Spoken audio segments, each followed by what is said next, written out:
Thank you very much. This poster is based on a chapter that I recently published in a book I co-edited, Gender-Based Violence in Arts and Culture.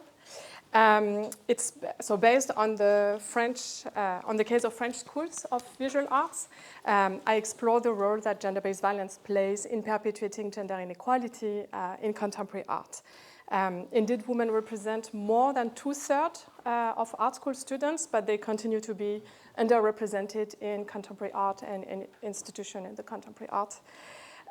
So the chapter draws on interviews with former graduates, instructors, and documents produced by feminist collectives. And first, what I do is that I describe the various forms of gender-based violence experienced by women during their studies in art school. So I address both criminalized offense and everyday intimate violations as part of a continuum of sexual violence as conceptualized by Kelly. And I found that unequal power relations and age have an effect on the type of violence that are identified and that are being reported. So I find that violence among students are more difficult to identify and also to report. Then I turn to the social processes that produce and sustain gender-based violence in schools of visual art. A first social process producing a conducive context of gender-based violence is the sexualization of female students in a context of unequal distribution of power and authority between men and women in art school. And regarding sexualization, the relations between instructors and students, that's, okay. Relations between instructors and students are very personalized and individualized, which works actually to reinforce and to normalize and obscure the dimension of power that's in these relations.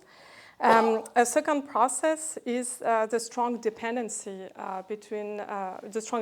dependency of students on their instructors to launch their career, which makes it more difficult to denounce and report experiences of violence. And this dependent position is even more precarious and vulnerable for female students when they are expected to play the seduction card to obtain the support of a mentor. And so that's the sense of the quote here that I'm not going to read, but that you can read downstairs on the poster. And the third mechanism that I identify that perpetuates gender-based violence in art school is the blurred boundaries between the private, the educational, and professional spheres.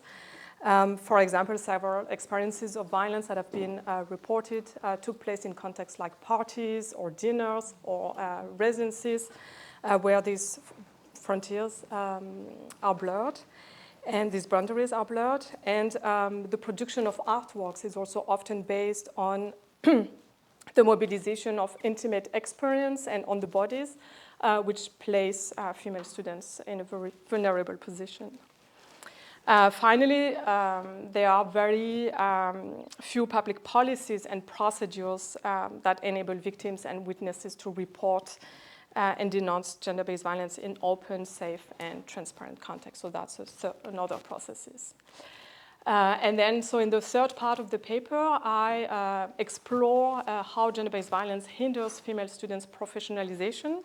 And I explore how it limits women's creative abilities and access to professional networks, to professional norms and representations. Several women, for example, had to change studios, sometimes several times during their studies.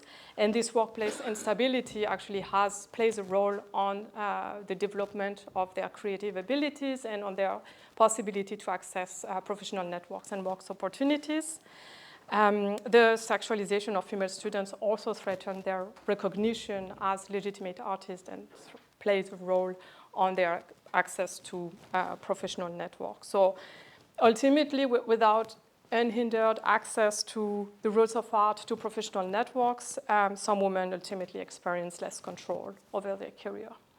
So overall, my study reveals that gender-based violence does not disappear in contexts where women are a majority, that gender-based violence is both an expression and of gender inequalities in the art world, and one of the social processes perpetuating gender inequalities. And it also reveals that the social processes which participate in producing and perpetuating gender-based violence in higher artistic education, these processes are cumulative and they are embedded in routinized work practices and shared representation, which makes it more difficult for victims and witnesses to challenge them.